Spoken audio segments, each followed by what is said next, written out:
अल्हम्दुलिल्लाहि नहमदुहु व नस्तईनुहु व नस्तगफिरुहु व नु'मिनु बिही व नतवक्कलु अलैहि व नऊज़ु बिल्लाहि मिन शुरूरि अनफुसिना व मिन सय्यिआति अअमालिना मन यहदिहिल्लाहु फला मुदिल्ल लहु व मन युद्लिलहु फला हादिय लहु व नशहदु अन ला इलाहा इल्लल्लाहु वहदहु ला शरीका लहु व नशहदु अन्न सय्यदना व मौलाना मुहम्मदन अब्दुहु व रसूलुहु।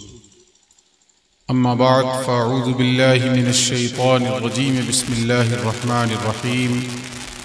या अय्युहन्नासुत्तक़ू रब्बकुमुल्लज़ी ख़लक़कुम मिन नफ़्सिन वाहिदह व ख़लक़ मिन्हा ज़ौजहा व बस्स मिन्हुमा रिजालन कसीरन व निसाअ वत्तक़ुल्लाहल्लज़ी तसाअलून बिही वल अर्हाम इन्नल्लाहा कान अलैकुम रक़ीबा। या अय्युहल्लज़ीना आमनुत्तक़ुल्लाहा हक़्क़ तुक़ातिही वला तमूतुन्न इल्ला व अंतुम मुस्लिमून। या अय्युहल्लज़ीना आमनुत्तक़ुल्लाहा वक़ूलू क़ौलन सदीदा युस्लिह लकुम अअमालकुम व यग़फ़िर लकुम ज़ुनूबकुम व मन युतिइल्लाहा व रसूलहु फ़क़द फ़ाज़ फ़ौज़न अज़ीमा। व क़ाल अन्नबिय्यु सल्लल्लाहु अलैहि व आलिहि वसल्लम अन्निकाहु मिन सुन्नती मन रग़िब अन सुन्नती फ़लैस मिन्नी औ कमा क़ाल अलैहिस्सलातु वत्तस्लीम। आमन्तु बिल्लाहि व रसूलिहि सदक़ल्लाहु मौलानल अज़ीम व सदक़ रसूलुहुन नबियुल अमीनुल करीम व नहनु अला ज़ालिका लमिनश शाहिदीन वश्शाकिरीन वल्हम्दुलिल्लाहि रब्बिल आलमीन। इंतहाई खुलूस मोहब्बत, अक़ीदत व एहतराम और हुज़ूरी क़ल्ब के साथ बारगाह रिसालत मआब सल्लल्लाहु अलैहि वसल्लम में नजराने दुरूद व सलाम पेश करने की हम और आप सआदतें हासिल करें। अल्लाहुम्मा सल्लि व सल्लिम व बारिक अला सय्यिदिना व मौलाना मुहम्मदिन व अला आलि सय्यिदिना व मौलाना मुहम्मदिन बिअददि कुल्लि हुस्निही व जमालिही। सबसे पहले तो मैं मुबारकबाद पेश करूँगा अपने दोस्त हज़रत मौलाना सईदुल्लाह साहब के घर वालों की खिदमतों में कि उन्होंने इस निकाह की तकरीब को इस अंदाज से मुनक़िद करने का फ़ैसला किया। ज़ाहिर है हमारे यहाँ आम तौर पे जो निकाह के तकरीब मुनक़िद होती है उसमें दुनिया भर के खुराफात होते हैं। एक ज़हन देने की कोशिश की गई और ये हमारे लिए और आपके लिए काबिल तक़लीद है ये कारनामा, और इस बात का आज़्म मुसम्मम करें कि आइंदा ज़िंदगी में इंशाअल्लाहुल अज़ीज़ हमारे घरों में भी जब निकाह की तकरीब होगी तो इस अंदाज से उसको मुनक़िद किया जाए। एक फ़िक्र पेश की, एक ज़हन दिया लोगों को, तो मुबारकबाद के मुस्तहिक़ हैं इनके घर वाले, इनके वालिदैन और दीगर अफ़राद। जिस बाबरकत तकरीब में हम और आप जमा हुए हैं इसकी अज़मत और अहमियत इस पहलू से आप समझें कि अल्लाह रब्बुल इज़्ज़त ने रिश्ते इंसानों के लिए बनाए हैं, वो खुद रिश्तों से पाक है।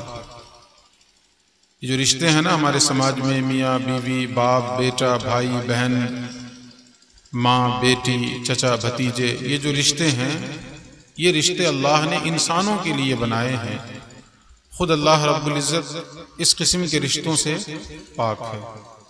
सूरह इखलास में कहा गया लम यलिद वलम यूलद वलम यकुल लहू कुफुवन अहद। न तो उसकी कोई औलाद, न वो खुद किसी की औलाद, और न ही उसकी बराबरी और जोड़ का कोई है। अब रिश्ते उसने इंसानों के लिए तो बनाए हैं, लेकिन इस पहलू पे ज़रा गौर करें कि इन रिश्तों में अहम रिश्ता, बाअज़मत रिश्ता, बाबरकत रिश्ता कौन सा है। जाहिर है हम और आप पहली फुर्सत में कहेंगे कि जी बाप बेटे का रिश्ता, माँ बेटे का रिश्ता, ये सबसे अहम रिश्ता।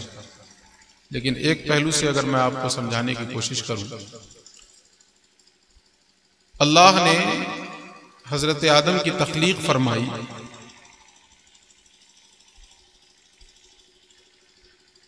बहैसियत इंसान हजरत आदम जन्नत में तन्हा थे। जब अल्लाह ने हजरत आदम की तख्लीक फरमाई, हजरत आदम पैदा हुए, तो बहैसियत इंसान जन्नत में तन्हा थे और कोई इंसान तो नहीं था। तो जाहिर है कि इस जन्नत में हजरत आदम को अजनबियत का एहसास हुआ।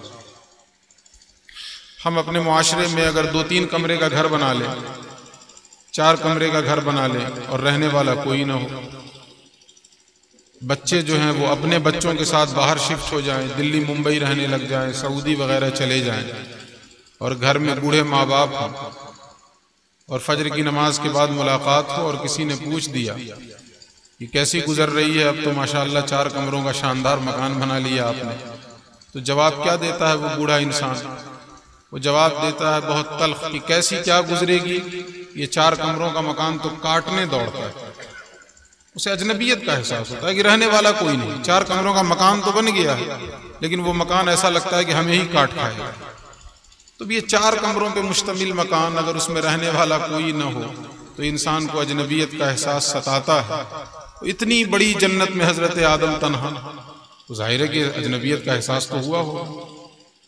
और कितनी बड़ी जन्नत है, कुरान कहता है वजन्नतिन अर्दुहस समावातु वल अर्द वसारिउ इला मग़फ़िरतिन मिन रब्बिकुम वजन्नतिन अर्दुहस समावातु वल अर्द। दौड़ो, सबकत करो, एक दूसरे से आगे बढ़ने की कोशिश करो। किस चीज में? इला मग़फ़िरतिन मिन रब्बिकुम, अपने रब की मग़फ़िरत को हासिल करने में। वजन्नतिन अर्दुहस समावातु वल अर्द, और उस जन्नत को हासिल करने में जिसकी चौड़ान जमीन और आसमान के बराबर है।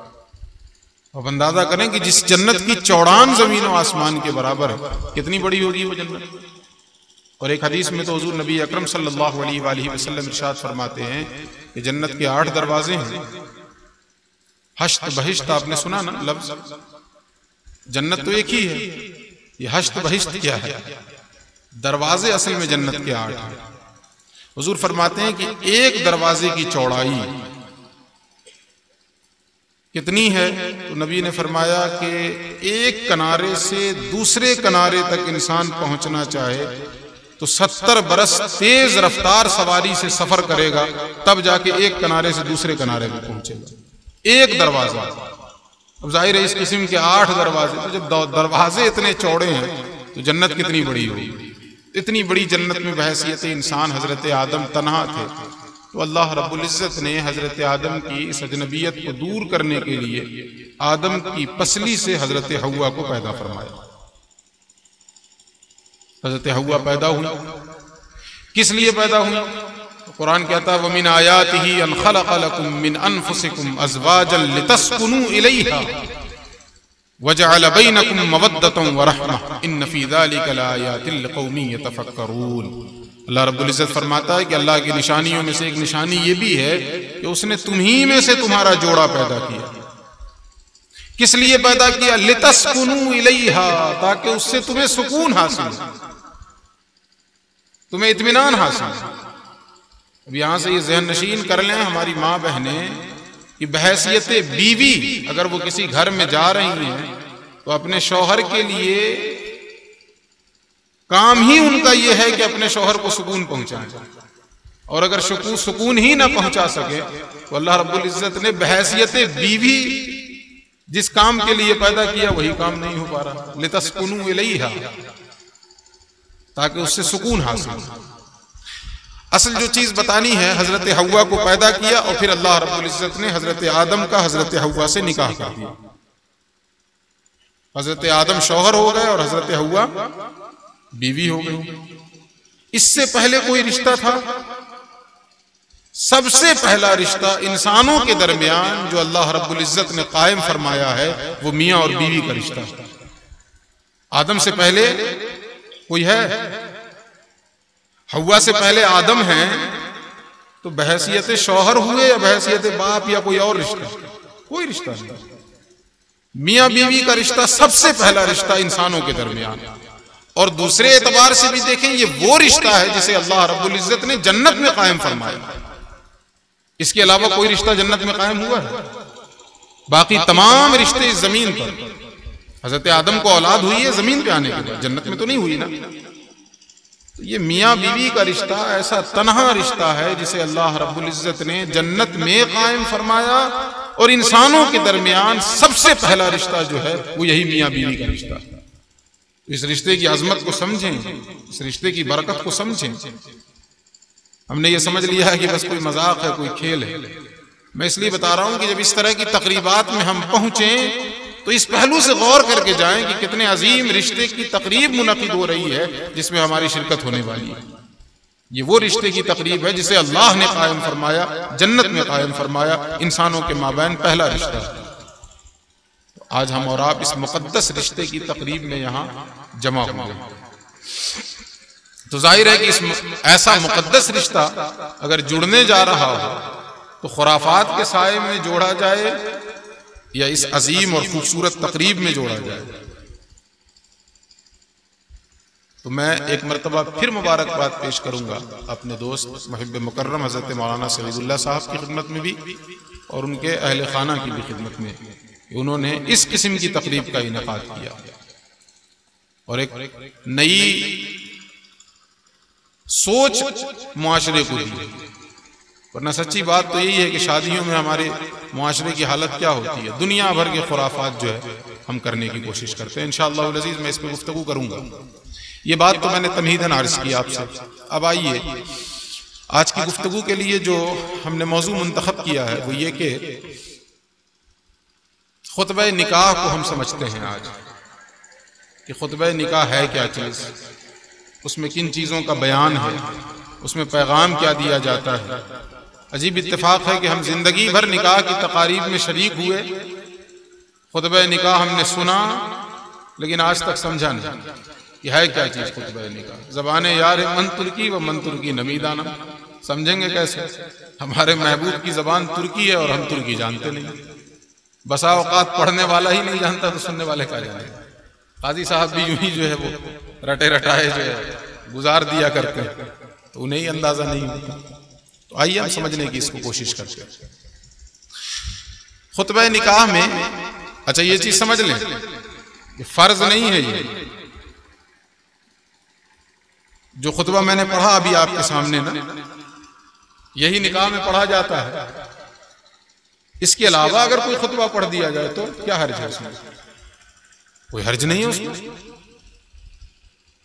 लेकिन हमारी सोच ऐसी हो गई कि बजाय इस खुतबे के अगर किसी ने कोई दूसरा पढ़ दिया, अल्हम्दुलिल्लाह रब्बिल आलमीन वस्सलातु वस्सलामु अला सय्यिदिल मुरसलीन कह के आगे बढ़ गया, तो गड़बड़ हो गया।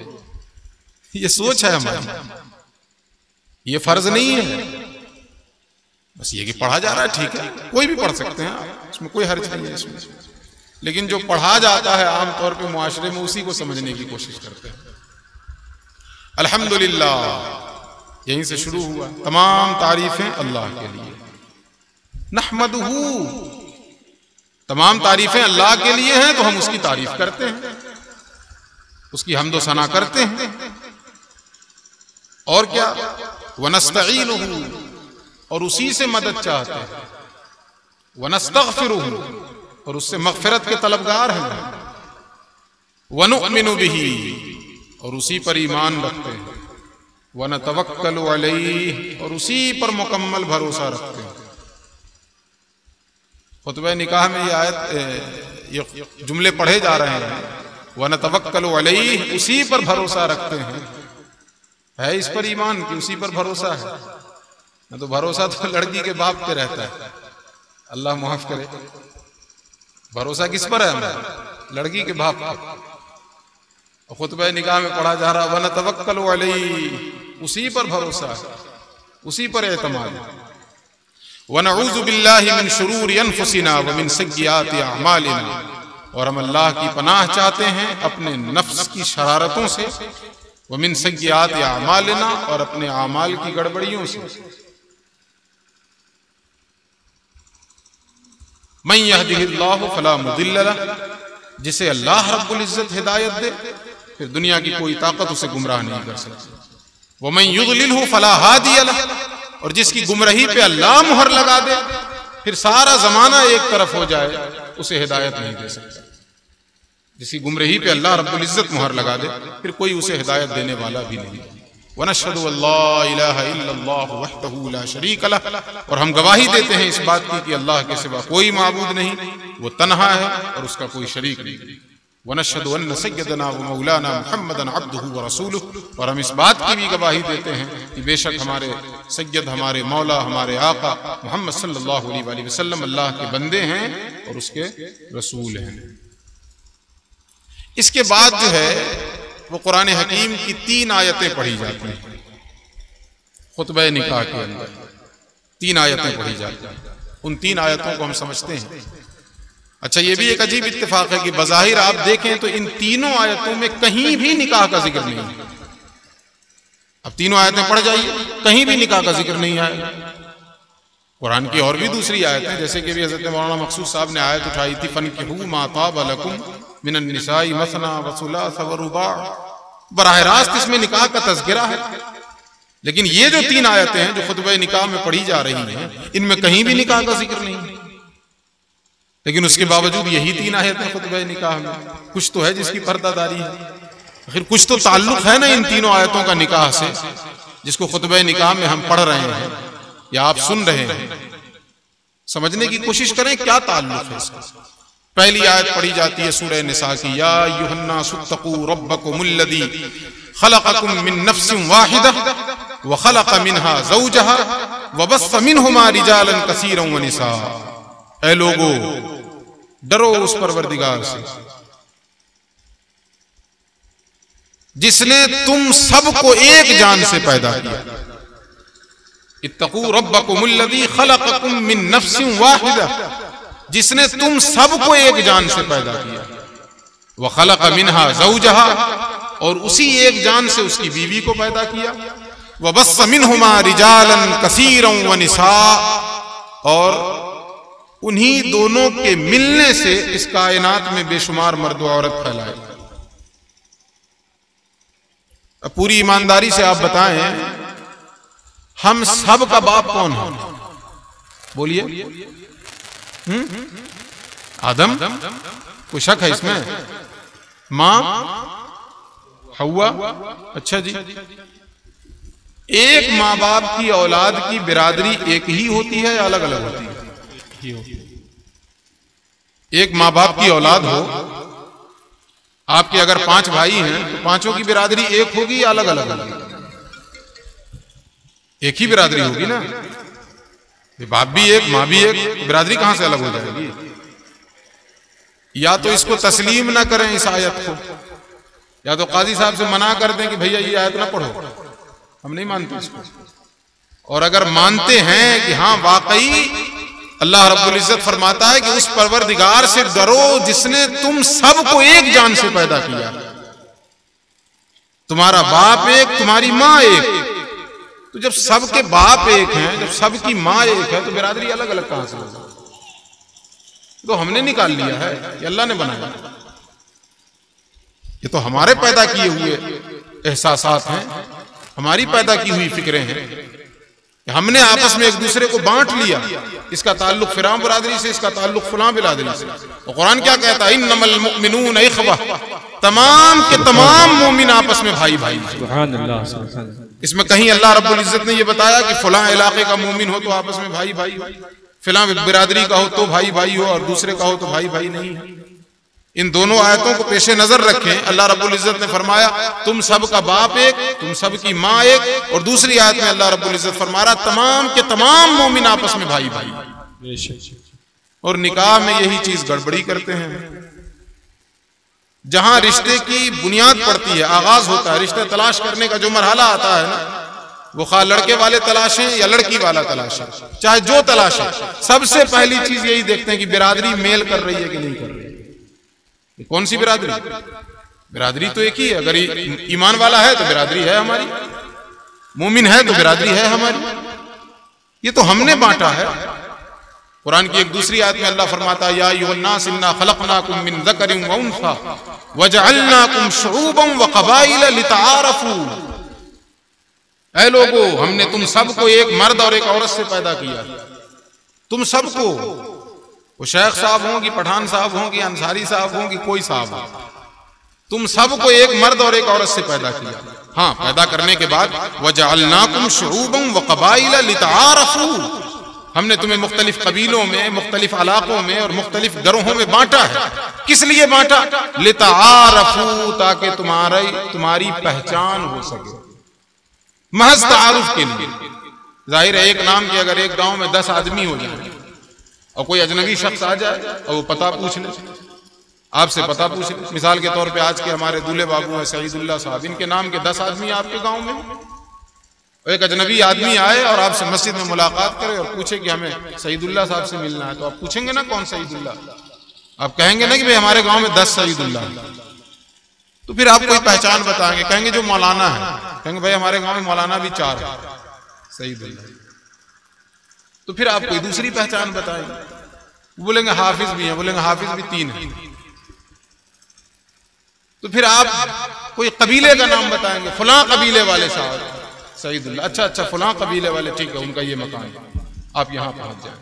तो अल्लाह रब्बुल इज्जत ने जो इलाकों में, कबीलों में और गरोहों में जो बांटा है वो महज तारुफ की खातिर, महज पहचान की खातिर, एक दूसरे पे फख्र करने के लिए नहीं बांटा है अल्लाह रब्बुल इज्जत ने। और हम ये ना समझें कि हमारा कबीला ये हो गया तो हम मुअज्जम हो गए और मुकर्रम हो गए और दूसरे का कबीला जो है वो जरा पस्त है तो वो जलील हो गया, ऐसा कुछ नहीं।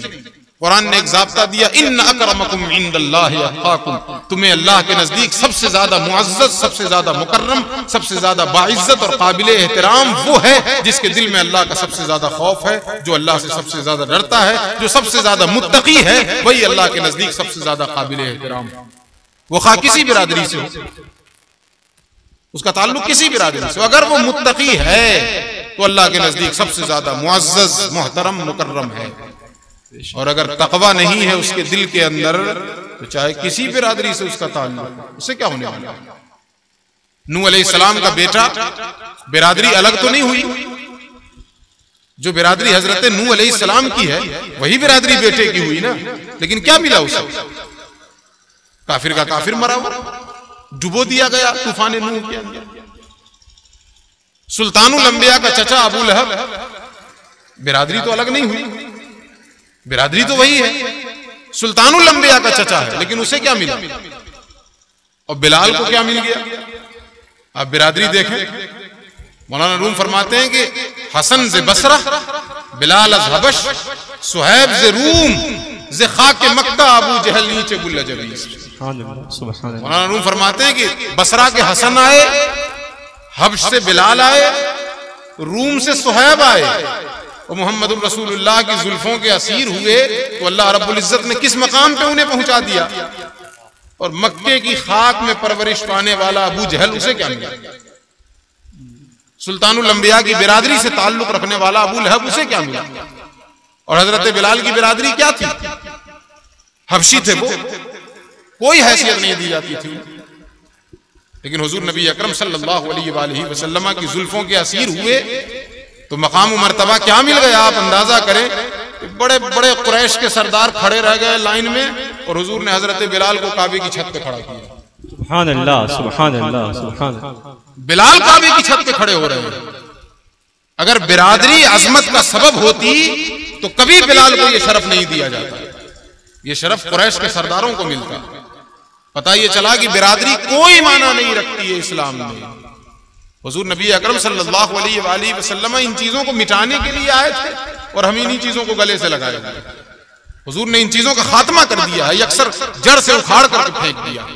एक ही सफ में खड़े हो गए महमूद व अयाज, न कोई बंदा रहा और न कोई बंदा नवाज, बंदो साहिबो मोहताजो गनी एक हुए, तेरी सरकार में पहुंचे तो सभी एक हुए। नारे तकबीर, नारे रिसालत। बंदा अगर साहिब ईमान हो गया तो सब भाई भाई।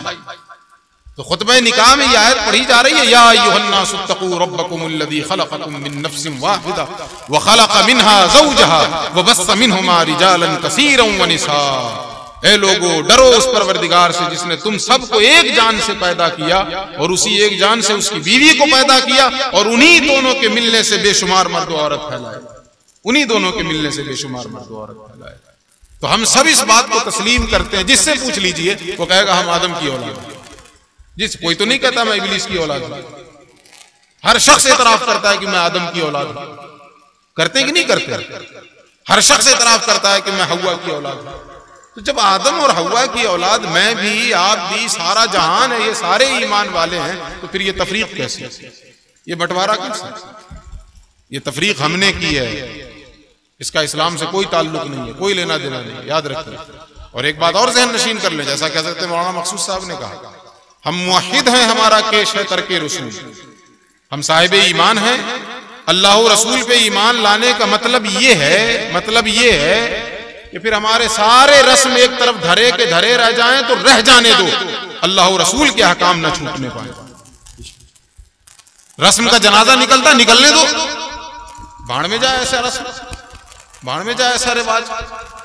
हम मोमिन हैं, अना अव्वलुल मुस्लिमीन, मैं पहले मुसलमान हूं, कि फिर पहले गांव का एक फर्द हूं, पहले बिरादरी का एक फर्द हूं कि पहले मुसलमान हूं, पहले अल्लाह का बंदा है कि पहले कोई और है?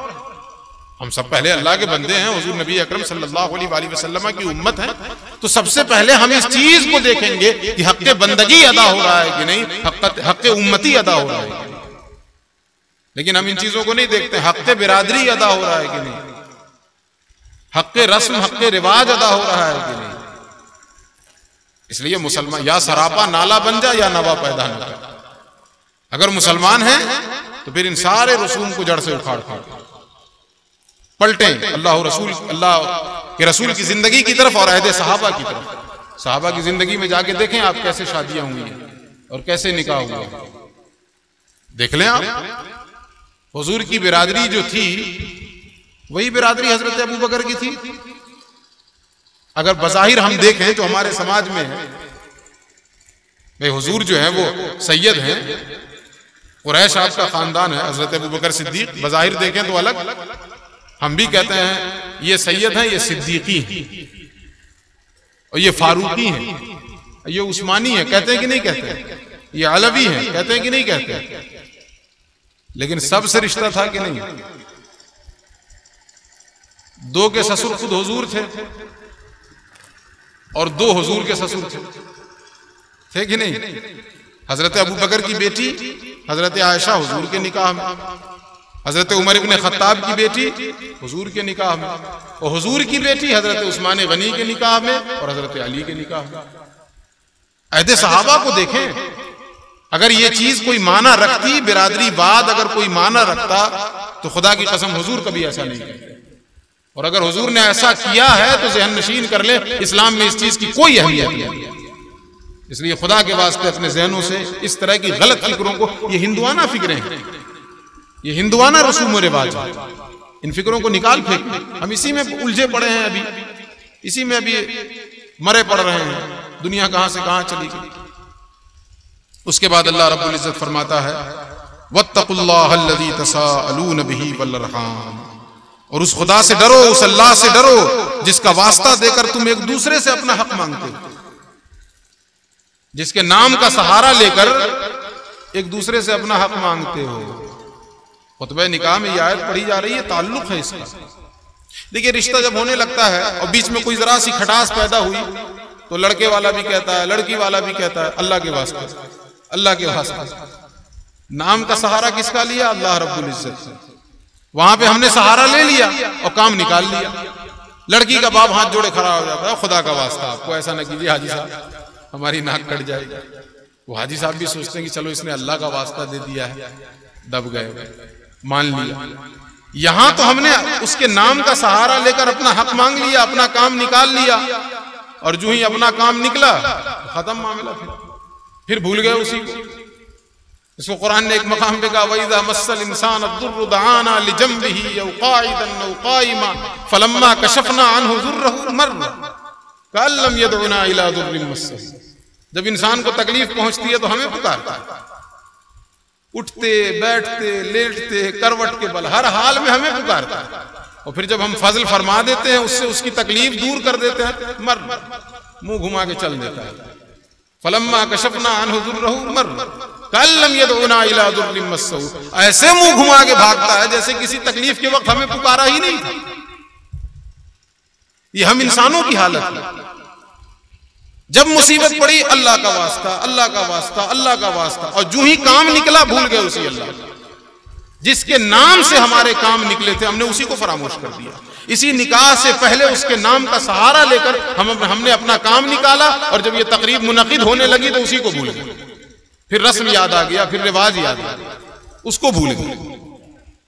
जिसके नाम का सहारा लेकर यहां तक पहुंचे, ये तकरीब मुनक़िद हुई, जिसके नाम का सहारा लेकर इस मोड़ तक बात पहुंची, ऐन इस वक्त पे आकर उसी को भूले।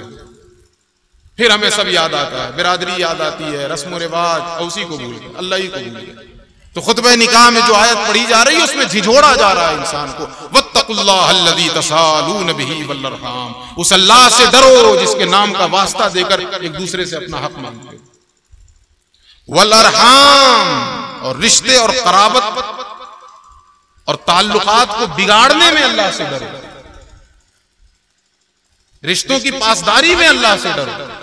ऐसा ना होने पाए एक रिश्ता जो जुड़ रहा है, ऐसा ना होने पाए इसी में इतना उलझ जाओ कि दूसरे रिश्ते टूट जाएं। जाहिर है इससे और भी तो रिश्ते हैं, एक शौहर समझे, एक बीवी समझे इस चीज को, उसके साथ और भी ताल्लुकात जुड़े हैं, और भी रिश्तेदारियां जुड़ी हुई हैं।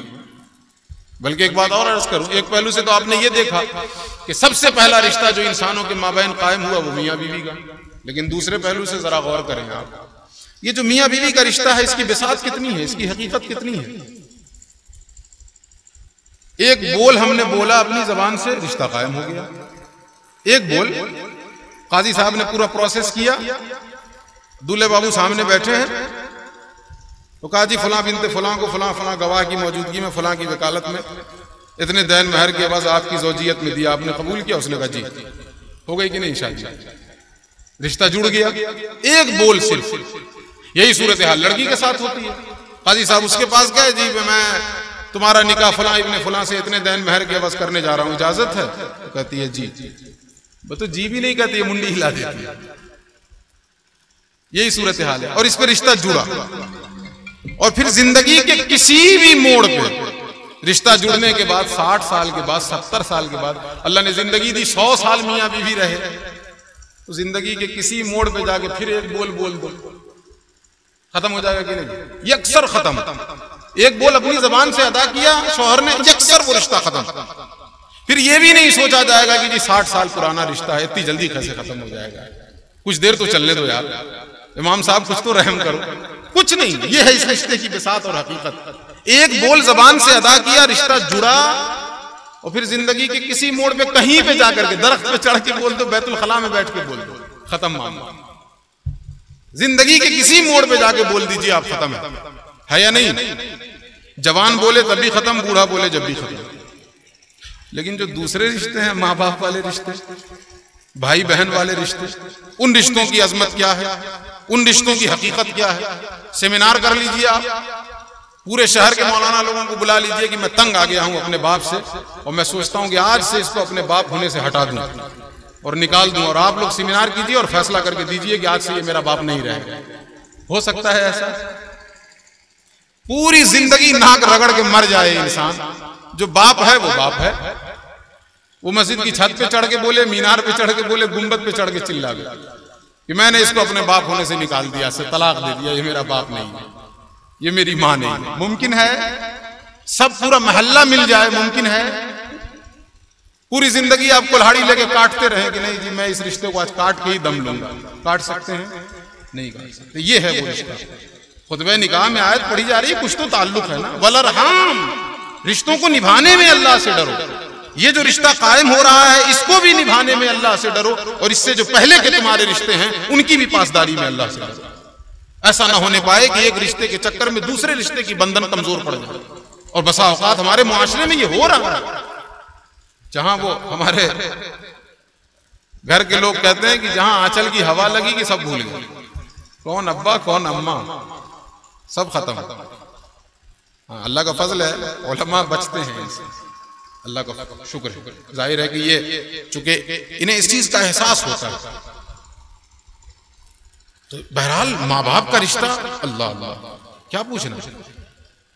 मुझे यहां पे एक रिवायत याद आती है, मैं सुनाए बगैर नहीं रह सकता, कि एक जवान ने जाके हुजूर से शिकायत की कि या रसूलल्लाह मेरा बाप मुझसे पूछे बगैर मेरा माल खर्च कर देता है।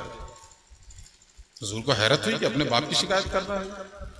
बहरहाल हुजूर ने कहा अच्छा बुलाओ इसके बाप। उसके बूढ़े बाप तक खबर पहुंचाई गई कि अल्लाह के रसूल ने तुम्हें बुलाया। तो उसने कासिद से पूछा क्यों बुलाया हुजूर ने। उसने बता दिया उस कासिद ने कि तेरे बेटे ने शिकायत की है हुजूर की बारगाह। जब उसने ये सुना ना कि मेरे बेटे ने शिकायत की है, तो टूट गया वो बूढ़ा, वो ज़ईफ इंसान, कि मेरे बेटे ने शिकायत कर दी हुजूर की बारगाह में, और ये शिकायत कर दी कि मेरा बाप मुझसे पूछे बगैर मेरा माल खर्च कर देता है। तो टूट गया वो शख्स, और टूटे हुए दिल से उसने कुछ अशार कहे, दिल ही में कहे, जबान से नहीं अदा किए उसने, दिल ही में कहे।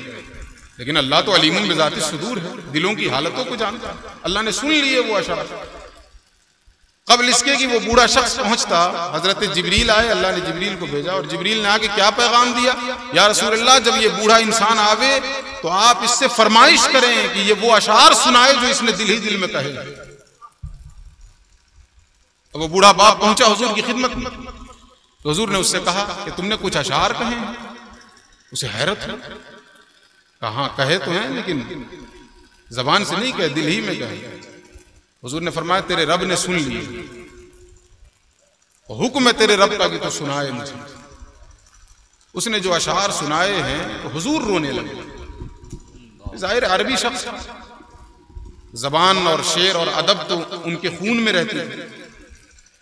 उसने अशार कहे, उसका मफहूम यह था कि मेरे बेटे जब से तू पैदा हुआ मैंने अपने लिए जीना छोड़ दिया। यह हर बाप की कैफियत होती है, वो गरीब हो अमीर हो, चाहे जैसा हो बाप, उसकी जितनी हैसियत हो, जब तक वो साहिब औलाद नहीं होता उसको अपनी फिक्र होती है। और हम लोग भी इस मरहले से गुजर रहे हैं। पहले नहीं, पहले अपनी फिक्र होती थी, जब तक साहिब औलाद नहीं अपनी फिक्र, अपना कपड़ा कैसा हो, अपनी चप्पल कैसी हो, अपनी लुंगी कैसी हो, अपनी टोपी कैसी हो। लेकिन जो ही इंसान साहिब औलाद होता है ना, फिर वो अपना भी कपड़ा खरीदने जाता है तो सोचता है कि यार ज्यादा पैसा लगाने से क्या फायदा, कुछ बचा लेते हैं, बेटे के लिए ले लेंगे, बेटी के लिए ले लेंगे, ये सोचने लगता है बाप। हत्ता कि ईद बकरीद का मौसम आता है तब भी बाप सोचता है कि अपने लिए छोड़ो, वो तो पिछले साल वाला है ना, उसी से कर लेंगे ईद, बच्चों के लिए ले लेंगे। यह हर बाप की कैफियत है। तो उस बूढ़े ने भी यही दिल ही दिल में अशार कहे थे कि मेरे बेटे जब से तू पैदा हुआ हमने अपने लिए जीना छोड़ दिया। हमें धूप में उसकी तपिश का एहसास नहीं होता था, तुझे धूप में देखते थे तो अपनी चमड़ी जलती थी, खुद रहते थे तो एहसास नहीं होता, जब तुझे देखते ना तो अपने अंदर बेचैनी पैदा होती थी, ऐसा महसूस होता खुद जल रहा हूं। हमें ठंडक में ठंडक का एहसास नहीं होता था, तुझे जब ठंडक में देखते तो खुद ठंड लगा लगती थी। इस किस्म के उसने अशार कहे, और तूने ये कर दिया कि नबी के बारगाह में मेरी शिकायत कर। इस किस्म के जब उसने अशार सुनाए हैं तो हुजूर की आंखों से ज़ारो क़तार आंसू बहे, और हुजूर ने झिझोड़ा उस नौजवान को, उसे फरमाया नालायक अपने बाप की शिकायत करता है, अंत व मालुक li अबीक, तू भी तेरे बाप का है और तेरा माल भी तेरे बाप का है। तू अपने बाप की शिकायत करने आ गया मेरे पास, तू भी तेरे बाप का है और तेरा माल भी तेरे बाप का है। तो ये बाप की अहमियत है, माँ बाप की, ये वो रिश्ता है। अल्लाह रब्बुल इज्जत जो फरमा रहा है खुतबे निकाह में, जो ये आयत पढ़ी जा रही है, वल अरहाम, रिश्तों को निभाने में अल्लाह से डरो। बीवी का भी हक अदा होना चाहिए, ऐसा नहीं है कि हम उसके हुकूक की अदायगी न करें। यहाँ पे चलते चलते मैं बता दूं कि बीवी का हक क्या है, मुख्तसर में बताता हूँ। एक सहाबी ने हुजूर से पूछा, या रसूल अल्लाह मा हक़्क़ुल मर्इ अला ज़ौज। हुजूर ने इसके जवाब में फरमाया कि जो खुद खाओ उसे खिलाओ, जो खुद पहनो उसे पहनाओ। हमें का हर शख्स कहेगा कि वही तो हम करते हैं, जो खुद खाते हैं उसे खिलाते हैं। हमारे घर में दो किस्म का चावल तो नहीं बनता, दो किस्म की दाल तो नहीं बनती है, एक हमारे लिए एक बीवी के लिए, ऐसा तो नहीं है एक ही खाना बनता है, नहीं। कमा हक़्क़ु, इस हदीस पे हमारा अमल नहीं हो रहा। हम घूमने गए तो मुगलई बिरयानी और कौन डिश और कौन कोरमा और कौन कबाब खा के आता है। कभी ये तौफीक हुई कि बीवी के लिए भी ले आए, ये तौफीक हुई कि लेकर जाएं उसे भी। यहां हमें शरीयत याद आती है, बीवी को होटल में लेके जाएंगे, यहां शरीयत याद आने लगती है। जहां माल खर्च करने की बात आई तो वहां शरीयत याद आती है। दावत में लेके जाएंगे उसको, बीवी को दावत में लेके जाएंगे, नहीं, ये तो सुन्नत नबी है। ये एक सहाबी ने हुजूर को दावत दी, या रसूलल्लाह आपकी दावत है, हमारे घर तशरीफ लाएं आप खाने पे। हुजूर ने पूछा कि आयशा उस दावत में शरीक है कि नहीं। साहबी ने कहा या रसूल अल्लाह आप तशरीफ लाएं। हुजूर ने फिर पूछा आयशा शरीक हैं कि नहीं, माले आयशा, आयशा के बारे में क्या ख्याल है? उन्होंने फिर कहा या रसूल अल्लाह आप तशरीफ लाएं। हुजूर ने फरमाया फिर तुम्हारी दावत कबूल नहीं मुझे। मजबूरन उन्होंने कहा कि या रसूल अल्लाह फिर माँ आयशा को भी साथ लेकर आए। जब हजरत आयशा को दावत में शरीक किया है तो रावी बयान करते हैं जो नक्शा खींचा है वो भी बड़ा प्यारा कि इस अंदाज से हुजूर उठे हैं, इस मसरत और इस खुशी के आलम में हुजूर उठे और हजरत आयशा को लेकर उठे कि देखने वाले को ऐसा महसूस हुआ कि हुजूर हजरत आयशा को सहारा दे रहे हैं और आयशा हुजूर को सहारा दे रही है। इस अंदाज से उठे और फिर उसके घर गए। तो ये जो बीवी का हक है हमारे ऊपर की जो खुद खाएं उसे खिलाएं। हम गए बाजार घूमने के लिए, सख्त गर्मी है, कोल्ड ड्रिंक चढ़ा के आ गए, आइसक्रीम अच्छी खा ली हमने, जाहिर है कि उसको तो गर्मी नहीं लगती होगी, वो कोई और मखलूक है क्या, तो उसका भी हलक सूखता होगा, उसको भी प्यास लगती होगी। हाँ, अगर आज खुद वो कहे कि मैं इन चीजों से कोई मुझे रगबत नहीं है, कोई शौक नहीं है, वो एक अलग बात है। लेकिन हम पूछे तो सही, हाँ मैं खाने जा रहा हूं, ले आऊं तुम्हारे लिए, लेकिन मैं नहीं समझता हूं कि कोई जमाने में कहेगी नहीं ना लाइए। इसी तरह कहा गया कि जो खुद पहने उसे पहनाए, इसका भी मफहूम क्या है? ये तो नहीं है कि मैं कुर्ता पहनता हूं तो बीवी को पहना दूंगा। स्टैंडर्ड मफहूम है कि जो हमारा स्टैंडर्ड है, जो हमारे लिबास का मियार है, वही बीवी के लिबास का मियार होना चाहिए। ऐसा नहीं कि हम जो है वो आला तरीन लिबास का एहतमाम करें और बीवी को जो है फिर सूरत हाल होती है, ये हमारे मुआशरे की बता रहा हूं, हमारे घरों की बता रहा हूं मैं आपको, कि हम तो जाएंगे बिल्कुल मलमली कुर्ता चाहिए गर्मी में, और अगर बीवी ने कह दिया तो हम में से हर शख्स कहता है कि घर ही में तो रहना है, वो ठेले वाले से ले लो 150 रुपए वाला। हम तो 150 रुपए की लुंगी नहीं पहनते और बीवी से कहते हैं 150 रुपए वाला ले लो ठेले वाले से। घर ही में रहना है, मतलब क्या घर ही में रहना है? अच्छे लिबास कब पहनेगी? जब बाहर जाएगी तो। बे अच्छे लिबास और जीनत का हुक्म तो शौहर के लिए है। वो घर में रहेगी, शौहर के सामने रहेगी, जब ही तो अच्छे लिबास पहनेगी। ये तो हम मर्दों की बेगैरती है कि अपनी बीवियों को अपनी नजरों के सामने घटिया लिबास में मलबूस करवाते हैं और जब दूसरों की नजरों के सामने ले जाते हैं तो अच्छे लिबास में ले जाते हैं। ये तो हमारी बेगैरती है। होना तो ये चाहिए था कि हमारी बीवी है, हमारे लिए जीनत करेगी, तो होना ये चाहिए था कि घरों में उसके लिए अच्छे लिबास का एहतमाम करो। हमारी आंख को अच्छा लगा, खत्म बात। मुझे अच्छा लगना चाहिए ना, बीवी मेरी है, वो अच्छा लिबास पहने, मेरी आंख को ठंडक पहुंची, हो गया, पैसा वसूल है। मैं अपनी बात बताऊं यहां पर कि इस मामले में मैं खुशनसीब हूं, क्योंकि मुझे ये शरफ और ये सोच जो मिली वो अपने शेख की सोहबत में मिली। वालिदैन की मोहब्बत, माँ बाप की अजमत। तो घर जाता हूं तो अक्सर व बेशतर मैं वालिदा के लिए कपड़े लेके जाता हूं, बीवी के लिए तो उतना नहीं ले जाता हूं जितना वालिदा के लिए ले जाता हूं, जो सच्ची बात है। हमारी अम्मी के लिए कोई चीज अच्छी लग जानी चाहिए। अभी परसों तरसों की बात है, बहन ने कहा कि एक सूट देख कर आए, पैसे नहीं थे, अम्मी के लिए अच्छा लग रहा था, मैंने कहा अभी मंगवा लीजिए। हमारी वालिदा कहती हैं, दूसरे लोग भी कहते हैं, हमारे वालिद भी कहते हैं क्या जरूरत है, इतना ले लेते हो तुम, क्या जरूरत है? मैं कहता हूं कि मेरी माँ पहनती है, मेरी आंख को अच्छा लग जाता है, बस मेरा पैसा वसूल हो। मुझे अच्छा लग गया, मैं समझता हूं मेरा पैसा वसूल। ये सोच हमारी होनी चाहिए। हुजूर ने फरमाया जो खुद पहनो उसे पहनाओ, यानी जो हमारे लिबास का मेयार और स्टैंडर्ड हो वही हमारी बीवियों के लिबास और मेयार का स्टैंडर्ड होना चाहिए। आगे हुजूर फरमाते हैं कि उसके चेहरे पे ना मारो। इस हदीस में तो फरमाया चेहरे पे ना मारो, और एक दूसरी हदीस में हुजूर फरमाते हैं अल्लाह की लौंडियों को मारो मत, तो मुतलकन मारने से मना फरमाया गया। ये तो वो मर्द नामर्द है जो बीवी पे हाथ उठाता है और बीवी को मारता है, वो तो कमाहक़ मर्द ही नहीं है। बाज़ाब्ता अगर मर्द है, वो जाहिर है अगर उसको रोब बनाना है उसके लिए आंख काफी है। हाथ उठा करके रोब बनाए, 2 मरतबा हाथ उठा दिए, तीसरी मरतबा से खत्म, कुछ नहीं, खुश हो जाएगा। वो भी तैयार रहती है, मरवे ना करेगा, क्या करेगा। लेकिन ये कि अगर आंखों से अगर रोब आपने बनाया है घर के अंदर, मुझे वो दोहा है कबीर का या किसका, मुझे वो तो याद नहीं आ रहा, लेकिन मफहूम याद है। मैंने अपने शेख की किसी मजलिस में सुना था कि घर में इंसान को ऐसा रहना चाहिए, अपने आप को ऐसा बना के रखना चाहिए कि अगर निकल जाए थोड़ी देर के लिए तो घर वालों की आंखें तरस जाए। और घर में पहुंच जाए तो थर्रा जाए, वो रोब होना चाहिए। घर में पहुंचे तो सब अपनी अपनी जगह पे एकदम बिल्कुल, हाँ भाई आ गए, हमारे घर के जिम्मेदार आ गए, वालिद आ गए, शौहर आ गए, जो भी।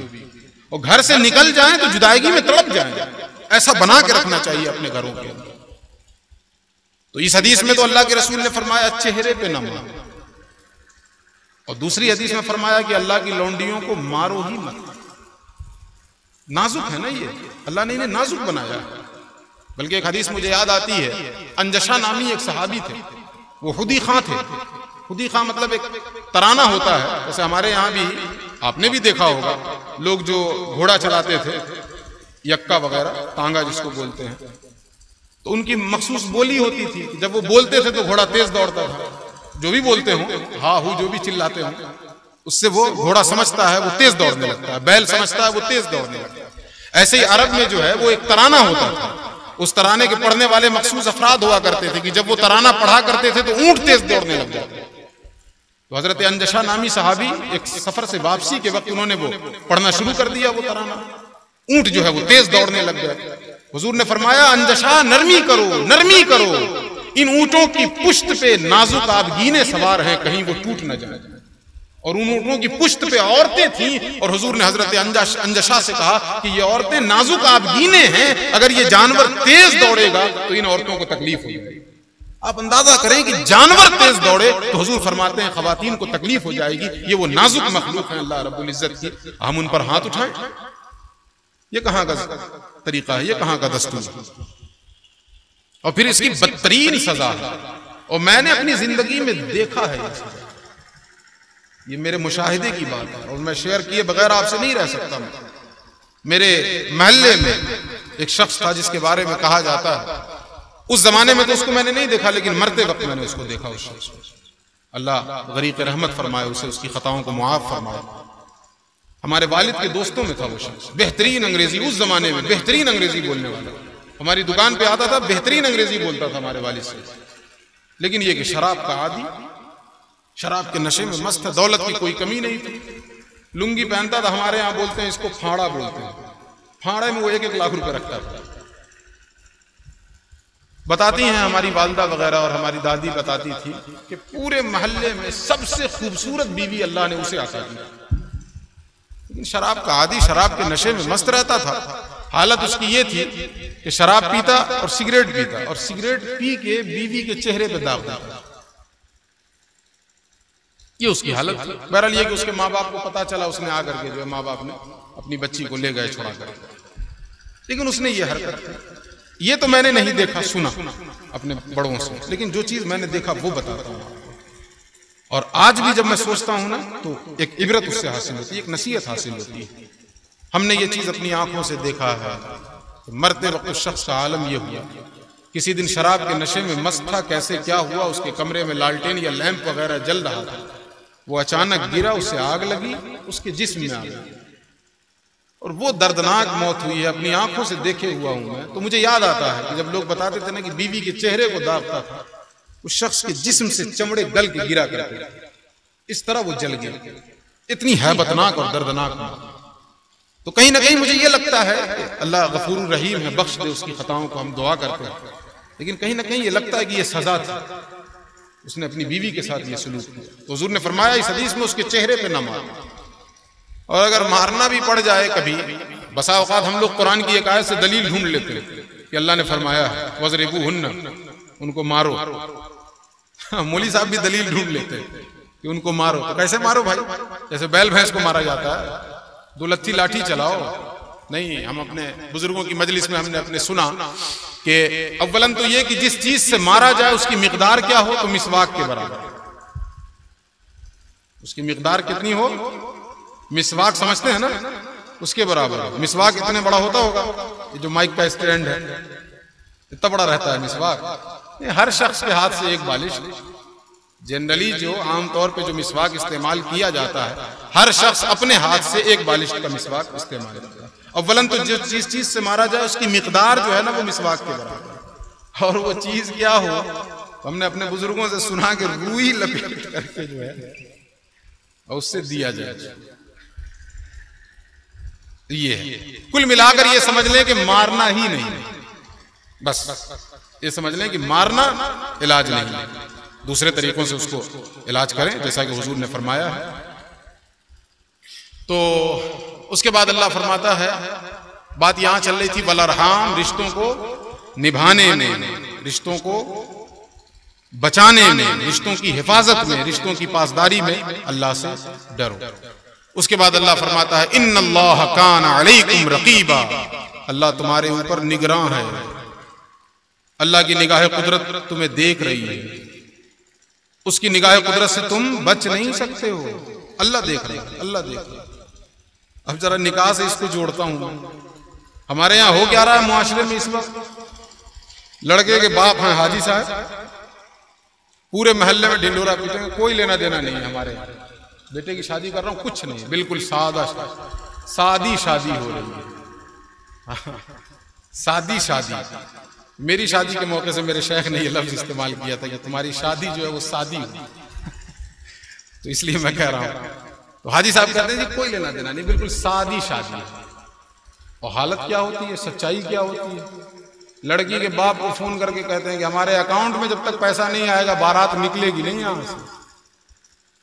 दुनिया वालों की नजरों में बच गए। जरा इस आयत पे गौर करो, निकाह के वक्त इन्नल्लाह काना अलैकुम रकीबा, अल्लाह हर हाल में तुम्हारा निगरां है, वो तुम्हें देख रहा है, उसकी निगाह कुदरत से तुम बच नहीं सकते। दुनिया वालों की नजरों में हम अपनी इज्जत बचा ले जाएं, अपने आप को मुत्तकी और पारसा बना लें, तो क्या अल्लाह की नजर से भी छुप जाए? आला हज़रत फरमाते हैं छुप के लोगों से किए जिसके गुनाह, वो खबरदार है क्या होना, वो खबरदार है क्या होना। यहां ये एक आयत मुकम्मल है। दूसरी आयत पढ़ी जाती है निकाह के खुतबे में, या अय्युहल्लज़ीना आमनुत्तकुल्लाह हक़्क़ तुक़ातिही वला तमूतुन्न इल्ला व अंतुम मुस्लिमून। ए ईमान वालो, अल्लाह से डरो जैसा उससे डरने का हक है। अच्छा, ये अजीब इत्तेफाक है कि 3 आयतें पढ़ी जा रही हैं और इन तीनों आयतों में एक चीज बार बार आई है, और वो है इत्तकू इत्तकू इत्तकू इत्तकू। 4 मरतबा 3 आयत में 4 मरतबा एक चीज कदर मुश्तरक है, बार बार आ रही है, घूम घूम के आ रही है। पहली आयत में या अय्युहन्नास इत्तकू रब्बकुमुल्लज़ी खलक़कुम मिन नफ्सिन वाहिदा व खलक़ मिनहा ज़ौजहा व बस्स मिनहुमा रिजालन कसीरन व निसा। फिर उसके बाद आया वत्तकुल्लाहल्लज़ी तसाअलून बिही वल अरहाम इन्नल्लाहा काना अलैकुम रक़ीबा। फिर दूसरी आयत शुरू हो रही है या अय्युहल्लज़ीना आमनू इत्तकुल्लाह हक़्क़ तुक़ातिही। ए ईमान वालो, अल्लाह से डरो जैसा उससे डरने का हक है। लोगों को बेवकूफ न बनाओ, लोगों को बेवकूफ बना सकते हो, क्या अल्लाह से भी धोखा कर सकते हो? अल्लाह को भी धोखा दे दोगे? नहीं, जैसा उससे डरने का हक है वैसा डरो, वैसा डरो। और जैसा उससे डरने का हक है वैसा डरो। तो शादी में किस तरह डरो? अपनी शादी को तमाम तर खुराफात से पाक रखो, तब तो समझा जाएगा कि हाँ कमा हक को हमने अल्लाह का तकवा इख्तियार किया। और अगर सिर्फ रस्म को हम सीने से लगाए रहे तो फिर हम कमा हक को अल्लाह का तकवा हमने इख्तियार नहीं किया। रिंद के रिंद रहे, हाथ से जन्नत न गई, कि हम मुत्तकी भी कहलाएं और रस्म भी न छूटे, रिवाज भी न छूटे, सुन्नतों का भले गला घुट जाए, शरीयत की तौहीन हो जाए, शरीयत का मजाक हो जाए, शरीयत से गद्दारी और बगावत हो जाए, उससे फर्क नहीं पड़ता, लेकिन रस्म न छूटने पाए, रिवाज न छूटने पाए। अगर ये है तो फिर हम कमा हक अल्लाह से नहीं डर रहे हैं। खुतबे निकाह में आयत पढ़ी जा रही है, हम और आप सुन रहे हैं, तो अमल करें ना। नहीं कर सकते तो मना कर दीजिए काजी साहब से, कौन सा जरूरी है, मना कर दीजिए, भैया ये सब क्या जरूरत है, इजाब कबूल करवा दीजिए, बात कर, दैट्स ऑल। लेकिन पढ़ा जा रहा है खुतबे निकाह में या अय्युहल्लज़ीना आमनू इत्तकुल्लाह हक़्क़ तुक़ातिही। ईमान वालो, अल्लाह से डरो जैसा उससे डरने का हक है। उसके बाद अल्लाह फरमाता वला तमूतुन्न इल्ला व अंतुम मुस्लिमून। और याद रहे, मौत ना आने पाए तुम्हारी मगर फरमाबरदारी की हालत में। यानी ऐसा ना हो कि मौत आ जाए और नाफरमानी में मुब्तला हो। तो ऐसा तो नहीं कहीं लिखा हुआ है कि शादी की तकरीब में मौत नहीं आ सकती है? कहीं ऐसा लिखा है कि जिस दिन शादी होगी उस घर में किसी की मौत नहीं आएगी? आजकल तो आप अक्सर बेशतर इस किस्म के हादसात अखबारात में पढ़ रहे होंगे कि शादी में लोग जा रहे थे, बस पलट गई, गाड़ी पलट गई, सबके सब मर गए। सुन रहे हैं कि नहीं सुन रहे हैं? इस तरह के हादसात हो रहे हैं कि नहीं हो रहे हैं? शराब के नशे में इंसान मस्त है, अच्छा, घर के लोग भी कहते हैं, बेचारा मौलवी अगर कहे भी ना, देखिए अम्मी ये सब खुराफात नहीं कीजिए, देख लो बहन सुन लो, ये सब नहीं होना चाहिए, तो घर की औरतें डांटती हैं, चुप रहो तुम, बार बार शादी होती है क्या? ये कहा जाता है कि नहीं कहा जाता? हमसे कहा गया तो दूसरे को छोड़िए, हमसे कहा गया कि चुप रहो, ज्यादा मौलवी ना बनो, बार बार शादी होती है। हमने जवाब दिया कि बार बार मौत भी नहीं आती है, एक के बार आती है, शादी तो हो भी सकती है बार बार, ये नहीं हो सकती? हो सकती है, वैसे भी 4 की इजाजत है, लेकिन हिंदुस्तानी मुआशरे में 1 से ज्यादा ऐब है, इस्लाम पे एतराजात होते हैं, लिहाजा 1 करें। हाँ, अगर ऐसा हादसा हो जाए, बीवी अलग हो जाए, इंतकाल हो जाए, इजाजत है, दूसरी करो। तो यहाँ तो एक ऑप्शन है भी, लेकिन मौत वाले में तो कोई ऑप्शन ही नहीं है, गए तो गए, बाईपास निकल जाएंगे, फिर वापसी के कोई इम्कानात ही नहीं है। तो घर के लोग कहा करते हैं, अगर बेचारा आलिम, बेचारा मौलवी समझाने की कोशिश करे, हाफिज बेचारा समझाने की कोशिश करे अपने घर वालों को कि देखिए शादी में खुराफात वगैरह नहीं कीजिए, तो घर की औरतें समझाती हैं, चुप रहो यार, तुम बार बार शादी थोड़े होती है।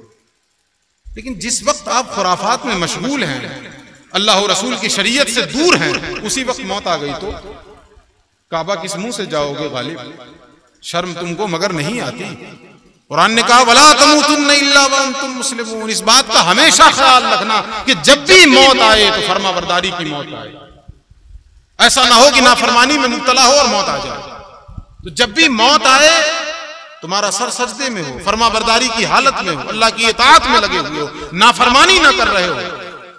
और कब मौत आ सकती है? अभी आ सकती है, लिहाजा अभी नाफरमानी ना करें। अगले लम्हे आ सकती है, लिहाजा अगले लम्हे भी ना करें। उसके अगले लम्हे आ सकती है, लिहाजा उसके अगले लम्हे भी ना करें। जिंदगी के किसी मोड़ पर भी मौत का परवाना आ सकता है, तो जिंदगी के किसी मोड़ पर भी अल्लाह की नाफरमानी से अपने आप को बचा के रखें कि कहीं हमने जिस वक्त नाफरमानी की उसी वक्त मौत आ गई तो क्या होगा, क्या मुंह दिखाएंगे अल्लाह? और ये हो रहा है, शादियों में इंसान जो है शराब के नशे में मस्त है, धुत है, नाच गाने चल रहे हैं, खुराफात हो रहा है। अब तो ये मुस्लिम घरानों में ये फितना फैलता चला जा रहा है, ये नाच गानों का फितना। और ये बारात जो है वो सड़कों पर बाज़ाब्ता मर्द और औरत सज धज करके औरतें निकल रही हैं। ये तो मुस्लिम समाज में अब ये चीजें पनप रही हैं। अल्लाह का फजल है कि आप तो खैर देहात में हैं, तो देहात बहरहाल महफूज है, लेकिन शहरों में तो ये फितना आम होता जा रहा है। मुस्लिम घराने भी महफूज नहीं है शहरों के अंदर, चूंकि मैं खुद शहर का रहने वाला हूं, मैं देखता हूं ये चीजों, ये सूरत हाल हो रही है।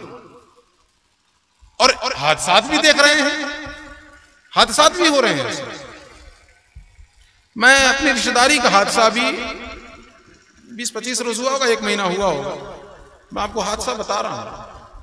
लड़के का बाप, शादी है इस घर में, लड़के को दूल्हा बना चुका है बाप, और 2-1 गाड़ियां जा भी चुकी हैं बारात वाली, और किसी और गाड़ी को वो तैयारी करवा रहा है, भिजवाने के चक्कर में है। वो ड्राइवर बेहुदा शराब के नशे में मस्त है। कैसे उसने गाड़ी को पीछे किया कि उसके बाप के कुचल के गाड़ी पीछे हो गई, और वो शख्स वहीं मर गया, वहीं उसकी रूह परवास कर गई, वहीं मौत आ गई। ये तो हादसात हो रहे हैं। तो खुतबे निकाह में आयत पढ़ी जा रही है, खुदारा खुदारा खुदारा, इस तकरीबात में अपने आप को अल्लाह की नाफरमानी से बचा के रखें, कहीं मौत ना आ जाए, कहीं मौत ना आ जाए। वला तमूतुन्ना इल्ला व अंतुम मुस्लिमून।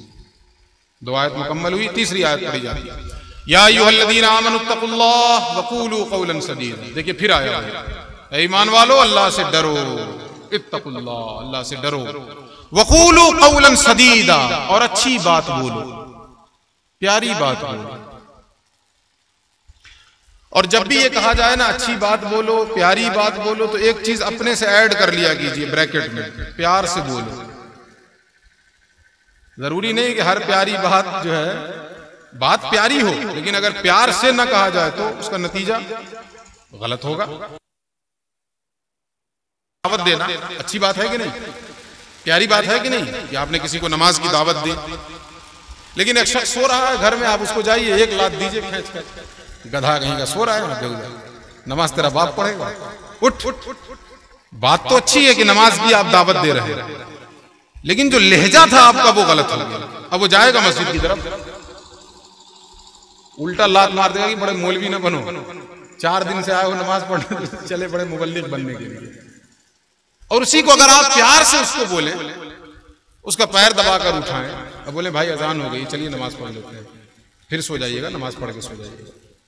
न भी जाए लेकिन दिल जो है उसका हिचकोले खाने लगेगा, दिल में जो है हलचल सी मच जाएगी, खलबली सी मच जाएगी, और दिल में हलचल सी मची तो हम कामयाब हो गए। एक दिन आएगा वो, जाएगा।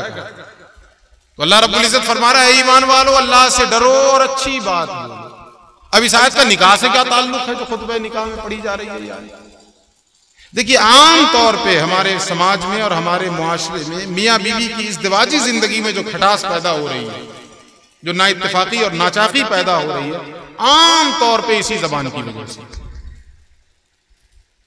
शौहर या तो बदजबान है, बीवी को, उसके घर वालों को, उसके माँ बाप को ताने देता है, जिससे वो बीवी टूट जाती है, फिर घर की खुशियां को जो है खुशियों को आग लगती है। या ये कि बीवी बदजबान होती है, उसकी जबान से कुछ ऐसे तल्ख जुमले निकलते हैं, ऐसे जहरीले जुमले निकलते हैं जिससे शौहर का दिल टूटता है, फिर वो दूरी बनाना शुरू कर देता है। आम तौर पे हमारे समाज और हमारे मुआशरे में जो मियाँ बीवी की जिंदगी में नाचाकियां पैदा होती हैं, नाइत्तेफाकियां पैदा होती हैं, उसका सबब जो है वो जबान है। एक हदीस में हुजूर नबी करीम रऊफ रहीम अलैहिस्सलातु व तस्लीम फरमाते हैं अपने सहाबा को मुखातब करके कि तुम मुझे दो चीजों की जमानत दो, मैं तुम्हें जन्नत की जमानत देता हूं। तुम दो चीजों की गारंटी दो मुझे कि इसका गलत इस्तेमाल नहीं करोगे, मैं तुम्हें जन्नत की गारंटी देता हूं। पूछा गया रसूल अल्लाह वो दो चीजें क्या हैं? हुजूर फरमाते हैं एक वो जो तुम्हारे दो गालों के दरमियान है, यानी जबान, इसकी जमानत दो कि इसका इस्तेमाल गलत नहीं करोगे। हाँ, कुरान की एक आयत है मा यल्फज़ु मिन क़ौलिन इल्ला लदैहि रक़ीबुन अतीद। ये जो कुछ हम बोल रहे हैं ना, एक लिखने वाला लिख रहा है और उसका हिसाब देना है। तो इसकी जमानत दो कि इसका इस्तेमाल गलत नहीं करोगे। जबान जब भी खोलोगे प्यारी बात बोलोगे, तुम्हारे लहजे में मिठास होना चाहिए, जिसको हमारे यहाँ कहते हैं ना कि मीठी छुरी से ज़बह करना। बड़ी से बड़ी बात मनवाना हो, आप प्यार से बोल लीजिए, मान जाएगी बीवी कि नहीं मानेगी? मोहब्बत से बोलिए, प्यार से बोलिए, बड़ा से बड़ा काम कर देगी। और वही सख्ती से बोलिए, तलखी से बोलिए, नागवार गुजरेगा उसको। करेगी भी तो टूटे हुए दिल से करेगी, मोहब्बत से नहीं करेगी, प्यार से नहीं करेगी। लेकिन आप प्यार से बोले। हुजूर ने फरमाया एक वो चीज जो तुम्हारे दो गालों के दरमियान है, और दूसरी चीज की तरफ मैं इशारा करके गुजर जाऊंगा, आप समझ लें। और फरमाया दूसरी वो चीज जो तुम्हारी दो रानों के दरमियान है, यानी शर्मगाह, इसकी हिफाजत करो, इसकी जमानत दो कि इसका गलत इस्तेमाल नहीं करोगे। इन दो चीजों को बचा के रखो। हुजूर फरमाते हैं मैं तुम्हें जन्नत की जमानत देता हूं। इस आयत में क्या कहा गया? वकूलू कौलन सदीदा, अच्छी बात बोलो, अच्छे से बोलो, प्यारी बात बोलो, प्यार से बोलो, नरम बात बोलो, नरमी से बोलो, मीठी बात बोलो, मीठे से बोलो। देखिए इनकलाब आएगा। अच्छा जी, अब काम कितना सा है? दो। क्या? अल्लाह से डरो और अच्छी बात बोलो, यही दो काम हुए ना। और इनाम कितना बड़ा है वो सुन लें आप। अल्लाह फरमाता है युस्लिह लकुम अअमालकुम व यग़फिर लकुम ज़ुनूबकुम। तुम्हारा काम सिर्फ यह है कि तुम अल्लाह का तक़वा इख्तियार करो और अपनी ज़बान की हिफाजत करो, अच्छी बात बोलो। और फिर अल्लाह फरमाता है इनाम क्या दूंगा मैं? तुम्हारे सारे अमाल की इस्लाह कर दूंगा और तुम्हारे सारे गुनाहों को बख्श दूंगा। सुभान अल्लाह, सुभान युस्लिह लकुम अमालकुम व यग़फिर लकुम ज़ुनूबकुम। तुम्हारे सारे के सारे गुनाहों को बख्श दूंगा। और उसके बाद अल्लाह फरमाता है वमन युतिइल्लाह व रसूलहु फ़क़द फ़ाज़ फ़ौज़न अज़ीमा। जिसने अल्लाह और उसके रसूल की पैरवी की वो बड़ी कामयाबी से हमकिनार हुआ। शादी की तकरीब में भी जिसने अल्लाह और रसूल की पैरवी की वो कामयाब हुआ, इस जहान में भी उस जहान में भी। और जिसने दुनियादारों की पैरवी की कि फलां की शादी में इतना हुआ था तो हम इतना करेंगे, फलां की शादी में, फलां की बेटी की शादी में इतना खर्च हुआ हम इतना करेंगे, ये हुआ तो हम ये करेंगे। यहां पैरवी किसकी हो रही है? अहले दुनिया की। फिर वो चाहे बारात में जा खाने वाले जो है जितना नाम लें और जितना चर्चा करें, लेकिन कभी कामयाबी से हमकनार नहीं हो सकती है वो शादी। कामयाबी से हमकनार कौन सा निकाह होगा? वमन युतिइल्लाह व रसूलहु फ़क़द फ़ाज़ फ़ौज़न अज़ीमा। जिसने अल्लाह और उसके रसूल की पैरवी कर ली वो कामयाब हो।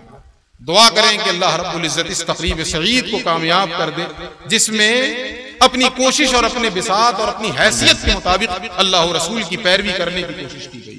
आमीन आमीन। अपनी बिसात के मुताबिक हम ये नहीं कहते कि सरापा बिल्कुल हम ही सही है, लेकिन अपनी बिसात के मुताबिक अल्लाह और रसूल के फरामीन और अल्लाह और रसूल के अहकाम की पासदारी की कोशिशें की गई हैं और अल्लाह और रसूल के जिक्र के साथ इस तकरीब का आगाज हुआ है। दुआ फरमाएं कि अल्लाह रब्बुल इज्जत इसको बेहतर अंजाम तक पहुंचाए और इसमें खास अपनी जानिब से फजल और रहम और करम की बारिशें फरमाए और उसके हबीब मुकर्रम सल्लल्लाहु अलैहि वसल्लम की जो एक अजीम तरीन सुन्नत की अदायगी होने वाली है, अल्लाह रब्बुल इज्जत उसे अपनी बारगाह में शरफ कबूलियत अता फरमाए। इस दुआ के साथ मैं अपनी गुफ्तगू खत्म करता हूँ कि रब्बना हब लना मिन अज़वाजिना व ज़ुर्रिय्यातिना कुर्रता अयुनिन वजअलना लिलमुत्तक़ीन इमामा। मैं इसका तर्जमा करता हूँ, आप दिल दिल में आमीन कह लें कि हमारे परवरदिगार हमें हमारी बीवियों से हमें आंखों की ठंडक अता फरमा। आमीन। हमारी बीवियों से हमें आंखों की ठंडक अता फरमा और हमारी औलाद से हमें आंखों की ठंडक अता फरमा।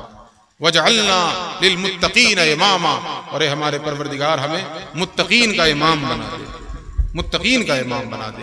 तो अल्लाह रब्बुल इज्जत इस निकाह मसनूना को अपनी बारगाह में कबूल फरमा ले और इससे सालिह नस्ल अल्लाह रब्बुल इज्जत अता फरमाए। इन्हीं चंद बातों के साथ मैं अपनी गुफ्तगू खत्म करता हूँ। आप हज़रात तशरीफ रखें, आप हज़रात बिल्कुल सुकून और इत्मीनान के साथ तशरीफ रखें। इंशाअल्लाहुल अज़ीज़ तक़रीब निकाह होने वाली है। मैं इस वजाहत के साथ कि गुफ्तगू के दरमियान अगर कोई कमी कोताही खताएं हो गई हों, एलानिया तौबा करता हूँ। अस्तग़फिरुल्लाह रब्बी मिन कुल्लि ज़ंबिन व अतूबु इलैहि व आखिरु दअवाना अनिल हम्दुलिल्लाहि रब्बिल आलमीन। अस्सलामु अलैकुम व रहमतुल्लाहि व बरकातुहू।